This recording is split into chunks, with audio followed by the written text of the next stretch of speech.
ఎట్లుందన్న మరి కొద్ది రోజుల్లో సంక్రాంతికి గేమ్ చేంజర్ అట్లానే డాకు మహారాజా వస్తుంది. సో మీరు దేనికోసం వెయిట్ చేస్తున్నారు? ఈ ప్రశ్న అడిగే ముందు నేను ఎవరినో తెలుసుకొని నువ్వు వచ్చినాయి ఫస్ట్. నేను ఎవడో తెలుసా అసలు నీకు? యూట్యూబర్ గా నీకు తెలుసా? యాక్టర్ గానే తెలుసు. నువ్వు అడిగే క్వశ్చన్ ముందు నేను మెగా ఫ్యాన్ అని అందరికి తెలిసి నువ్వు నాకు ఆ క్వశ్చన్ వేస్తున్నావు అంటే నేనేమన్నాలో నాకు అర్థం కాదు. ప్రపంచంలో 100 మంది హీరోల సినిమాలు ఏకదాటిగా ఒకే రోజు రిలీజ్ అయినా నేను ఫస్ట్ చూసేది చిరంజీవి గారి సినిమానే చూస్తా. ఏం స్వామి ఇలాగ అయిపోయావు? అసలు నా ప్రాణం నా ఊపిరి అంతా కూడా ఆయనే. అలాంటిది అసలు నేను ఇండస్ట్రీకి వచ్చిందే ఆయన ఇన్స్పిరేషన్తో. నువ్వు ఫస్ట్ ఒకరికి ఏమైనా యూట్యూబర్ లాంటి క్వశ్చన్ చేస్తే ఆయన ఎవడని తెలుసుకో. నీకు కూడా తెలియకపోతే ఏంట్రా ఖాళీ ఇచ్చారు 2 సంవత్సరాలు అయ్యింది, ఈయనకి కూడా తెలియట్లేదు. సరేలే అడగండి. ఇప్పుడు సినిమా గురించి ఏం చెప్తారు బ్రదర్? సినిమా అయితే సూపర్ డూపర్ హిట్ అవుతుంది బ్రదర్. ఎందుకంటే శంకర్ గారికి చాలా చాలా చాలా అవసరం ఇది హిట్. ప్రజెంట్ ఆయన సినిమాలు చాలా ఫ్లాప్లో ఉన్నాయి. చాలా మంది అని అంటున్నారు, ఫ్లాప్లో లేవు. ఆయన సినిమా ఒకటే ఫ్లాప్, భారతి 2 ఒకటే. ఎందుకంటే అది చాలా చాలా మంచి సినిమా అని టచ్ చేశారు వాళ్ళు. బేసిక్గా సినిమాని టచ్ చేయకూడదు. భారతీయుడు అనే సినిమాని టచ్ చేయకుండా ఉండుంటే బాగుండు. అది టచ్ చేసి పార్ట్ 2 తీయడం వల్ల అది ఫ్లాప్ అయ్యింది.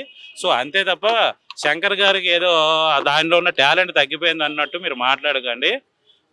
ఒకే ఒక్కడు, ఒక జెంట్ల్మ్యాను, అపరిచితుడు, నెక్స్ట్ ఇంకోటి ఉంది ఆ భారతీయుడు. ఈ 4 సినిమాలు ఏ రేంజ్లో అయితే ఆ రోజుల్లో ఆడాయో అంతకు మించి గేమ్ చేంజర్ ఉంటుంది. అయితే ఇంకో విషయం ఏంటంటే ఆ ఊపు అయితే ఉండదు. దానికి రీజన్ ఏంటంటే పుష్ప 2 దానికి చేసిన ఇన్సిడెంట్ వల్ల నెక్స్ట్ నాకు తెలిసి బెనిఫిట్స్ వాళ్ళు ఉండకపోవచ్చు. ఉండవు, ఒకవేళ లేదు ఏమీ లేదు. ఎందుకంటే రిస్క్ తీసుకోరు. సో మీరు థియేటర్కి వెళ్ళి చూసుకోవాలి. పుష్ప 2 వల్ల పుష్ప 2కి ఎఫెక్ట్ కాదు, కానీ దాని తర్వాత వచ్చిన చాలా సినిమాలకి ఇది ఇంపాక్ట్ పడుతుంది. దానికంటే రేపొద్దున అలాంటి ఈవెంట్లు జరుపుకోవాలన్నా, బెనిఫిట్ షోలు వేయాలన్నా ఇవన్నీ చాలా కష్టము. సో ఆ ఎఫెక్ట్ ఏమైనా సరే గేమ్ చేంజర్ మీద ఉంటుంది తప్ప కలెక్షన్స్ పరంగా ప్రాబ్లం లేదు. నీకేమైనా షుగర్ ఉందా? మరి నేను ఏదైనా మాట్లాడుతున్నప్పుడు అది విని అది అడగాలి. టాపిక్ ఏం కాదు, ఇంక్లూడింగ్ గేమ్ చేంజర్ కోసమే కదా. బెనిఫిట్స్ వేస్తావా గేమ్ చేంజర్ కి? చెప్పు, నువ్వు వేస్తావా? మరి అదే కదా బ్రదర్. ఇప్పుడు గేమ్ చేంజర్ మీద ఇంపాక్ట్ పడుతుందని నేను అదే చెప్తున్నా. Topic divert. నేను స్వాతి రెడ్డి కోసం మాట్లాడట్లేదు, అక్కడ కేక్ కట్ చేసింది కదా అని. ఇప్పుడు చెప్పు, అడుగు. నేనేం అడగను స్వామి, నాకెందుకు ఆ రిస్కులు, నేను మంచిగానే చూసుకుంటాను. రాజమౌళి గారు రామ్ చరణ్ ఫస్ట్ టైం తండ్రి కొడుకుల పాత్రలో 2 వేరియేషన్ లో చేస్తున్నాడు. అవును. ఎలా ఉండబోతుంది? మనం నేను ట్రైలర్ అంటాను, కొంతమంది టేజర్ అంటారు. నిజంగా టేజర్ అంటే 30 seconds ఉండాలి. ఎలా ఉండబోతుంది? బేసిక్ గా దాన్ని ఎంత డ్యాగ్ చేశారు అంటే బేసిక్ గా టేజర్ కాదు ట్రైలర్ అనే నేను అనుకుంటా. ట్రైలర్ లోనే చూపించారు, లుక్ కానీ పెర్ఫార్మెన్స్ కానీ చాలా కొత్తగా అనిపిస్తుంది. నాకు తెలిసి రామ్ చరణ్ గారికి వచ్చిన సినిమాలో ది బెస్ట్ మూవీ అవ్వచ్చు, డిఫరెంట్ మూవీ అవ్వచ్చు. బెస్ట్ మూవీ అది చెప్పలేను కానీ డిఫరెంట్ మూవీ అవుతుంది. ఎందుకంటే ది బెస్ట్ మూవీ ఉన్నాయి, రంగస్థలం ఉంది, మగధీర ఉంది. సో ఇది ఒక డిఫరెంట్, ఆ కోవాకు చెందిన ఇది ఒక డిఫరెంట్ మూవీ అని మాత్రం నాకు అనిపిస్తుంది. ఓకే అన్న, రాజమౌళి గారితో హిట్ కొట్టిన హీరోకైనా నెక్స్ట్ డైరెక్టర్ తో వర్క్ చేస్తే ఫ్లాప్ పడుతుంది అనే సెంటిమెంట్ ఒకటి ఉంది. అవును. సో అది మళ్ళీ రిపీట్ అవుతుంది అనుకోవచ్చా? నువ్వు ఏ ఊర్లో ఉన్నావు?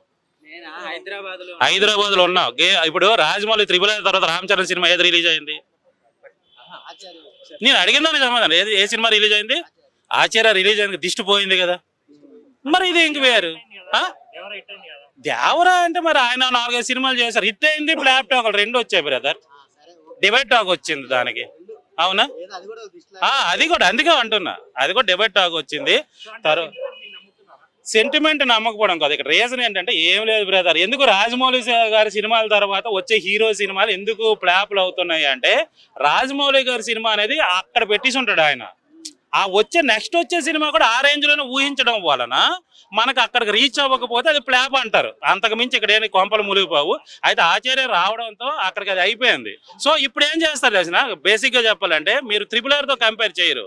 ఇప్పుడు వస్తున్న గేమ్ చేంజర్ ఆచార్యతో కంపేర్ చేస్తారు. ఆచార్య కంటే బాగుంటది కదా, ఎందుకంటే అది ఫ్లాప్ అయింది, ఇది హిట్ అవుతుంది అంతే. RRR మర్చిపోయారు కాబట్టి అది ప్రాబ్లం లేదు. ఓకే, గేమ్ చేంజర్ లో రామ్ చరణ్ కి ఖైరా అద్వానీ జోడీ ఎలా ఉంది?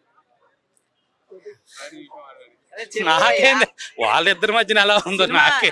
సినిమా గురించి చెప్తున్నప్పుడు సినిమా హీరో ఖైరా అద్వానా దాంట్లో ఇద్దరికి చూపించారా? నువ్వు ఫీల్ అవ్వు తమ్ముడు, నేను ఎలాగే మాట్లాడతాను. నువ్వు వాళ్ళకి ఏడుస్తూ మాట్లాడితే నేను మాత్రం నా వల్ల కాదు. మరి వాళ్ళిద్దరు అదే నా ఏదో కోచ్నే, వాళ్ళిద్దరు ఎలాగొన్న స్క్రీన్ మీద గేమ్ చేంజర్ స్టోరీని పవన్ కళ్యాణ్ తో తీద్దామని శంకర్ గారు అనుకున్నారు. కానీ దిల్ రాజు గారు వచ్చేసి పవన్ కళ్యాణ్ బిజీగా ఉన్నాడు, రామ్ చరణ్ తో తీద్దామని కన్విన్స్ చేసి రామ్ చరణ్ తో తీశారు. ఒకవేళ పవన్ కళ్యాణ్ చేస్తుంటే ఎలా ఉండేది? ఇది ఎవరు చెప్పారు? రియల్ గా జరిగింది నిజంగానా? ఇప్పుడు డిప్యూటీ అంటే సీఎం బేసిక్ గా గేమ్ చేంజర్ ఆయనే కదా, పేరు ఆయనదే. డిప్యూటీ సీఎం గా గేమ్ చేంజర్ లాగా మారారు. అవును, రియల్ గా ఆ సినిమా చేసి ఇదే నేమ్ పెట్టుంటే ఎలా ఉండేది అసలు? అదిరిపోతుంది, ఇంకా కలెక్షన్స్ అదిరిపోతాయి. ఓపెన్ గా అయితే మనం చెప్తాం, రామ్ చరణ్ కన్నా పవన్ కళ్యాణ్ గారి క్రేజ్ వేరే కదా. సో ఆయన క్రేజ్ కి ఇలాంటి సినిమా పడితే ఇంకా వేరే లెవెల్ ఉంటుంది. నాకు గంగతో రాంబాబు సినిమా చాలా ఇష్టం. నేను చాలాసార్లు నాకు బోర్ కొట్టినప్పుడల్లా గంగతో రాంబాబు వేసి నేను ఆ సినిమా చూస్తుంటా. ఏది ప్రకాష్ రాజ్ గారికి వేసే క్వశ్చన్స్ ఉంటాయి వాకింగ్ చేసి వచ్చిన తర్వాత, అది నేను చాలా ఎక్కువసార్లు చూస్తుంటా. అలాంటిది నాకు తెలిసి పొలిటికల్ లీడర్ గా పవన్ కళ్యాణ్ గారికి లేదు కాబట్టి ఈ సినిమా ఇంకా చాలా బాగుంటది. సార్ ఓవరాల్ గా ఏదైనా తండ్రి కొడుకులే కదా. జాతర మొదలైనా నిజంగా ప్రపంచం అంతా ఒక జాతర జరిగిపోతుంది. అది జనవరి 10 జరగబోతున్నారు. నిజంగా ఊచకోత రామ్ చరణ్ ఊచకోత చూస్తారు 100%. నమ్మకం ఉంది. చూడండి, ఒక్క విషయం నాకు అనిపిస్తుంది, రామ్ చరణ్ ఇక్కడ చిరుత మొదలైన తన యాత్ర ఈ మొన్న త్రిబుల్ దాకా తన చూసుకుంటే నిజంగా పుష్ప డైలాగ్ ఉంటాను, మట్టిని నేను తెక్కితే ఇటుక అవుతాను, రాయిని నేను నన్ను చెక్కితే శిల్పాన్ని అవుతాను అంటూ నిజంగా ఇక్కడ తిరుగుతా ఇక్కడ త్రిబుల్ ఆస్కార్కి వెళ్ళడం అనేది నిజంగా డిసిప్లిన్ కేర్ ఆఫ్ అడ్రస్ అన్న. తన పని తను చేసుకుంటూ ఈ రోజు సినిమాకే కేర్ ఆఫ్ అడ్రస్ మారిండు. ఒక చెప్తానా, ఇప్పటివరకు చరిత్రలో శంకర్ చాలా మందితో సినిమా తీసా కానీ తెలుగు వాడితో సినిమా తీయలేడు.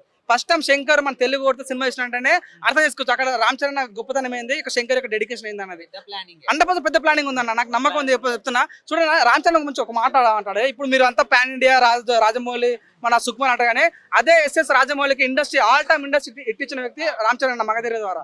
ఇదే మన సుకుమార్ కి నిజం చెప్తాను రంగస్థలం ద్వారా ఇండస్ట్రీ ఇట్టించిన వ్యక్తి మన రామ్ చరణ్ అన్న. సో రామ్ చరణ్ డెడికేషన్ కానీ పర్ఫార్మెన్స్ కానీ ఊత కోతుంటది. నేను చెప్తున్నా, మన త్రిపులలో తన అల్లూరు సీతారామ గెటప్ వేసినప్పుడు చాలా మంది కన్నడ వాళ్ళు ఆ ఫోటో తీసుకొని దేవుళ్ళ పూజించారు. నిజం అంత డెడికేషన్ కనిపించింది, అవునాను కాదన్న. అంతే రీసెంట్ గా మన నడుచుకుంటూ రామ్ చరణ్ వెళ్తుంటే ఛత్రపతి శివాజీ కనిపించాడు అట్లా లుక్స్ గా.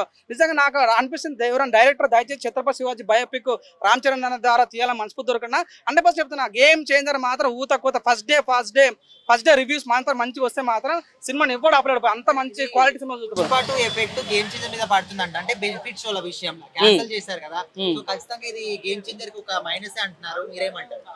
ఉండొచ్చు అన్న. మేబీ ఇప్పుడు పుష్ప మ్యాన్ నడుస్తుంది ఎక్కడ చూసి, ఎందుకంటే పుష్ప ఆల్రెడీ 1 వీక్ అయింది, అయినా కూడా ఇంకా పుష్ప మ్యాన్ నడుస్తుంది. ఎందుకంటే తను అరెస్ట్ అవుతుంది, ఇంకా పబ్లిసిటీ అవుతుంది. సో గవర్నమెంట్ వాళ్ళ తొక్కలను చూసినప్పుడు కూడా తనకి ఇంకా పుష్ప పబ్లిసిటీ ఎక్కువైంది కాబట్టి పుష్ప మీద క్యూరియస్ ఇంకోటి 80% ఆక్యుపెన్స్ ఉంది సినిమాకి. సో అది మైనస్ అయ్యే ఛాన్స్ ఉందా అనుకోవచ్చు. కానీ సో నిజంగా సినిమా ఫస్ట్ డే టాక్ మంచిగా వస్తే మాత్రం పుష్ప రికాలం కొట్టే సత్తా ఉన్న సినిమా ఏదంటే గేమ్ చేంజర్ అని చెప్పుకోవచ్చు. నాకు పుష్ప2 దరిదాపులో కూడా రాదంటున్నారు గేమ్ చేంజర్. చూడండి చెప్తున్నా, తెలుగు ప్రజలు కానీ ఎవరైనా సరే కంటెంట్ నచ్చాలన్న. చూడు బేబీ సినిమా చూడండి, మనకు తెలియదు కానీ సినిమా 100 కోట్లు పెట్టించాం. కాంతార సినిమా మనకు తెలియదు కానీ సినిమా నచ్చి మనం అంత పెద్ద హిట్ చేసాం. కేజీ సినిమా నాకు తెలియదు, ఫస్ట్ సినిమా కంటెంట్ నచ్చి సినిమా హిట్ చేసాం. ఇది కూడా అంతేనా, గేమ్ చేంజర్ సినిమా టాక్ మంచి రావాలి, ఫస్ట్ డే టాక్ మంచి రావాలి. కానీ సినిమా ఎవరు అప్లోడ్ నాకు నమ్మకం ఉంది, ఫుల్ ప్లేట్ చెప్తున్నా 100%. సినిమా రామ్ చరణ్ అన్న ఊచకొత చూస్తారు అన్న. మొన్న వచ్చిన నిన్న ధూప్ సాంగ్ వచ్చింది, చాలా బాగుంది. అంతకుముందు నాన్న హైరాణ సాంగ్ అని రామచ్చ సాంగ్ లో కూడా మన చిరంజీవి గెటప్ పోస్టర్ వేయగానే అక్కడ మాకు చిరంజీవి కొడుకులా కనిపించాడు, చిరంజీవి ఫ్యాన్ లా కనిపించాడు. అది కానీ మన పవన్ కళ్యాణ్ కండువా కానీ యాక్చువల్గా శంకర్ ఈ స్టోరీ మన పవన్ కళ్యాణ్ రాశాడంట. సో బాబా చేయాల్సిన స్టోరీ ఈ రోజు కొడుకు చేస్తాను కాబట్టి సో ఇప్పటివరకు ఇటువంటి లైన్ చరణ్ తీసుకోలేదు. ఎందుకంటే రాజకీయాలు కానీ 3 గెటప్లు, ఒకటి స్టూడెంట్, ఒకటి కలెక్టర్, ఇంకోటి రాజకీయ నాయకులు నాకు తీసుకోలేదు కాబట్టి కలిసి వస్తుంది అన్న ఫీల్ నాకు కలిగింది అన్న. పవన్ కళ్యాణ్ ఏమన్నా చూడొచ్చా మనం ఈ సినిమాలో, లేకపోతే ఆయన టచ్ ఏమన్నా చూపించావు? అన్న చూడన్న, తన కండువా మనకు కనిపించింది ఆల్రెడీ. ఆ కండువా చాలా అన్న మాకు నిజంగా. మేము అనుకుంటే ఇంకా ప్రీ రిలీజ్ ఈవెంట్ పెడతారు కాబట్టి సో ప్రీ రిలీజ్ ఈవెంట్ కైనా సరే కొడుకు కోసం బాబాయ్ రావాలని మనస్ఫూర్తి కోరుకుంటున్నా. సో 100% కనిపించే ఛాన్స్ అయితే కనిపిస్తుంది, హిట్ కావాలని మనస్ఫూర్తి కోరుకుంటున్నా.